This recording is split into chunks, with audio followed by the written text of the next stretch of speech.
కిరణ్ చివరి లేఖలో రాసిన ప్రతి అక్షరం గుండెను పిండేస్తోంది. విషిత, మా అమ్మ అంటే ఎంత ఇష్టమో ఆ తర్వాత అంతటి స్థాయిలో నేను ప్రేమించిన అమ్మాయివి నువ్వు.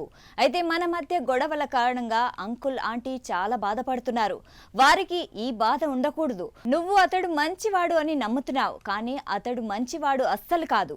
నా మాట విను. నువ్వు నిజం తెలుసుకునే రోజు నీ పక్కన ఉదయ్ ఉండడు. నువ్వు ఒక్కసారి అమెరికాకు వెళ్ళి వైద్యం చేయించుకో. నాకు సినిమా ఇండస్ట్రీలో ఎన్నో అవమానాలు ఎదురయ్యాయి. నన్ను ఓ మ్యాడ్ గా చిత్రీకరించి ఆడుకుంది. మన మధ్య గొడవల కారణంగా చాలా మంది బాధపడుతున్నారు. అందరూ సంతోషంగా ఉండాలంటే నేను ఉండకూడదు అనుకుంటాను. మా అమ్మ అంటే నాకు చాలా ఇష్టం. మా అమ్మ నీకు ఇచ్చిన నగలను తిరిగి మా అక్కకు ఇవ్వు. వాటిని తను జాగ్రత్తగా దాచుకుంటుంది. అమ్మ నిన్ను ఓసారి కౌగిలించుకొని ఏడవాలనుంది. అందుకే నీ దగ్గరికి వస్తున్నా అంటూ తన చివరి లేఖను రాశాడు. ఇప్పుడు ఈ లేఖను చదివి ఉదయ్ అభిమానులు కన్నీటి పర్యాంతమవుతున్నారు.